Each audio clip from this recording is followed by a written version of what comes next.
I gotta get a volunteers, you want to, knock on doors, make phone calls, sign wave with us. If you have a great idea, we want to hear you. So when you get a few minutes, come over to www.meetup.com and look for the Ron Paul 2012 Meetup Group. And we would love to have everybody who's willing to get out, get their hands dirty a little bit, see Ron Paul as our next president, get up and join up for us. All right.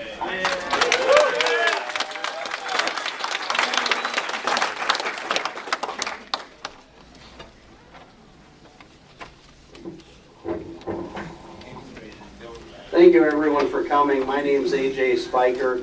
I'm the co-chair of Iowa for Ron Paul. It's a pleasure to have you all here today. And with no further ado, Congressman Ron Paul.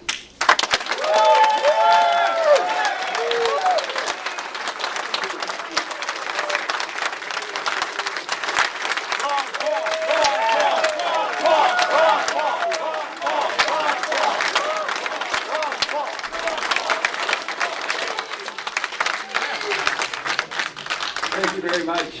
I wasn't sure coming over and landing whether anybody would show up. I see a lot of water, but that's not much. That's not news to you.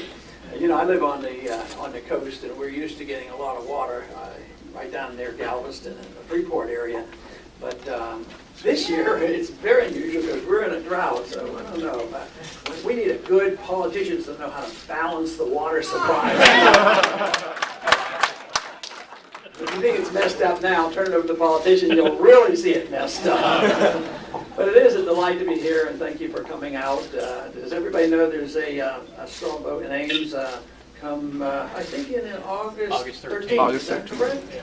I hope you can all participate in that and help out, because that's a very significant event. And I don't know if anybody noticed, but we did have our second debate just recently. And I was pleased. I was pleased in many ways because I compared it to 4 years ago, and all of a sudden the attitude has changed, whether it has to do with personal liberties, whether it has to do with foreign policy. And lo and behold, others are talking about sound money and the Federal Reserve System. Yeah. I'm amazed about this, monetary issue. Because they'll say, well, what do you want to do? Do you want to go back to the gold standard? And they've ridiculed this. But they never say, and we don't ask the question frequently enough, is why does paper make sense as money? And then literally just putting numbers on a piece of paper, and that's supposed to represent wealth. Well, they've been getting away with that for a long time, but there's many signs on the horizon that it will not last. It's going to change, and we've known it for a long time. We certainly, some people knew about it and predicted as early as when the Federal Reserve was started. And systematically, they undermined the currency. Of course, they're down to about 3 to 4 cents on the dollar now, because gold was $20 an ounce back then. But systematically, whether it was in the 30s or 1971, it has been continuous. But it was very predictable that it would create the monster that we have now, an economy based on debt and on an inflated currency and the pyramiding of debt, which means there's also a ton of malinvestment, which on occasion had required temporary corrections and minimal adjustments. But eventually that type of system comes to an end. And we do know that gold has been money for as long as history is recorded, 6,000 or 7,000 years. They have known the value of gold in transactions. And we also know the history that paper money always ends. And why is this so important? Of course, it's important for a lot of reasons. One, the system we have today is a total defiance of the Constitution. It's very, very clear what money should be. And generally speaking, we can apply so many other things to the ignoring of the Constitution. Number two, it's bad economic policy. It causes the business cycle, and we have these consequences that we have to deal with. And in a moral sense, it's very clearly immoral. Because if you remember, I'm sure many of you have read and should read, if you haven't, the little story by Bastiat and the law. You know, it's a simple little premise. If you can't do it, why should we ever allow our government to do it? Yeah. So if you can't counterfeit money, we should never let our government counterfeit money. But then the fourth reason why the issue is so important is I call the Federal Reserve facilitators. They facilitate the system. They have operated on a trust that was built into the system. You know, when we had sound money, and that trust has been steadily undermined. But because of that trust, it has allowed our government to grow. Irresponsibly so, doing things they shouldn't be doing things domestically, running our lives, running the economy, and pretending they can run the world. And how do they finance it? Well, they tax us as much as they can, and then they borrow as much as they can, and they still don't have enough. So what do? They counterfeit the money. But we should treat them the way the founders thought. Well, I better not say this literally, but we should think about it. We should treat the people who counterfeit money as they are doing now. And in 1792, they said that they should have the death penalty for counterfeiting money. So I don't think I'm going to go on record for that, but I will go on record. I will go on record for saying the founders thought it was serious. I think it's serious. We think it's serious. So what we should do is make sure that it's illegal for government to counterfeit money. Yeah.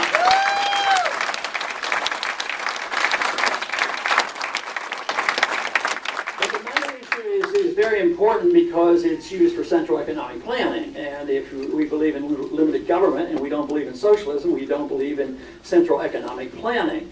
And yet, there's a lot of the economy that is not centrally economically planned, such as the building of the manufacturing of cell phones and computers and others, and prices, even in the midst of inflation, they tend to go down. But where we have socialism is in the monetary side. Now that's important because it's involved in every single transaction. Everything you measure, your money you earn, your profits you make, it's one half of every single transaction. So therefore, it is centrally economic planning as well as fixing interest rates. And we shouldn't be surprised that we end up with a mess. Now, where I am very pleased and very happy is that in the last 4 years, we've gotten so many people involved. So many talk shows that are now talking about it, but just grassroots people like you that have gotten interest, and I am so impressed with so many young people getting involved and studying the Federal Reserve. I have teenagers coming to my office and telling me what they've been reading. And I said, how old are you? And they say, I'm 15. I said,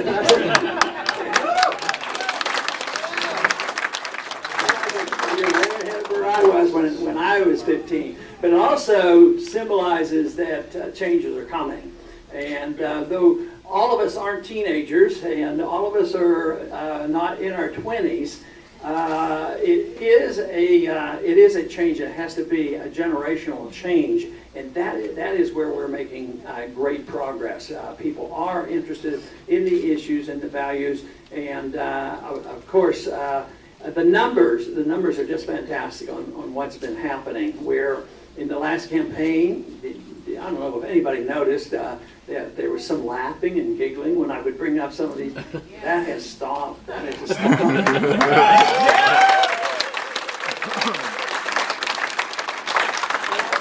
Others are starting to talk about a sensible pro-American foreign policy, one where we don't try to police the world.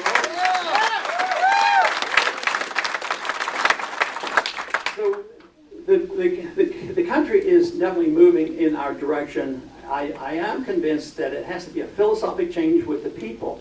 Now, of course, I've emphasized that, it's always the goal of getting majorities to endorse what we do, but really the majorities never move the country. It's usually the irate, tireless minority that believe in something that demand change. And I think we have that group, and we do have, as Samuel Adams says, the brush fires of freedom are being lit in the minds of men, and every single day I come across more and more of these brush fires. So keep the brush fires of freedom going.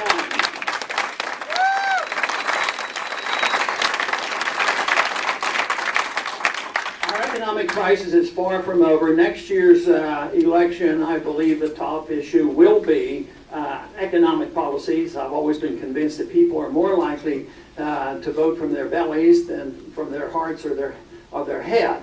That they will vote when economies are bad, and unfortunately the great tradition has always been only to throw the rascals out, which is not a bad idea, basically, but you got to put somebody other than the new rascals back in. But the downturn in the economy is not going to stop. They claim that we might have a double dip, but believe me, if you've had trouble or you've been unemployed and struggling, it's just one big dip. We have 30 million new people in this country. Population growth in the last 10 years. There's essentially the same level of fully employed Americans. So the unemployment problem is much, much worse. John Williams, a free market economist, private economist, going by the old measurements of unemployment, says that the unemployment rate, if you measure all those people who are underemployed and who aren't counted anymore because they quit looking for jobs, it's over 22%. And that's why people feel worse than the government tells us how we're supposed to feel. And then, of course, they tell us, don't worry, prices aren't going up, we don't have to suffer. We're not suffering the consequences of inflation, and it's just your imagination, unless you happen to be buying food or gasoline and getting medical care or trying to get an education. Oh, that's a little bit different. But no, that price inflation, it's going to vary from household to household. You know, who cares about the price of gasoline going up if you're a Wall Street banker who just got bailed out and you're rolling in the dough? I mean, they don't care. And the standard of living is going down. These past 10 years, it's not just since '08, it's been going down, but that is a consequence of what happens in a monetary system that destroys the money. And Mises wrote about how destruction of money destroys the middle class, and actually you transfer wealth from the poor and the middle class to the wealthy, and we can see it. Now, the why this is so dangerous is that the progressive left will say, yeah, you're right, that's why we have to destroy capitalism. And they say what we have, or they claim what we have is true market, free market capitalism, which is obviously not. So it is the two-party systems too often who have been in bed with big government, and it's more of a corporatism, whether it's in the military-industrial complex, whether it's in the educational system, or in the banking system, and even in medicine too. Corporations are coming, even with Obamacare, who's supposed to be the socialist. Now, he's working with big corporations. The drug company's still in charge. You know, the insurance companies, the major medical organizations, they all work together. And maybe they are well-intended. Sometimes I can't figure that out, if they're well-intended, why they don't read a little bit. But the consequences are when they spend the money and they interfere, they do not increase the distribution of a product or a product or a service. What they do is they make it more scarce and they make prices go up. Look at it in education. A lot of money has been pumped into education, and where are we today? The educational quality has gone down, the cost has skyrocketed, and now people are talking about, oh, maybe it's better not even to have a degree. You know, it's some of these this educational control. And it isn't so much that people who say that are against education, it's just that they're questioning the control of education through the federal government. So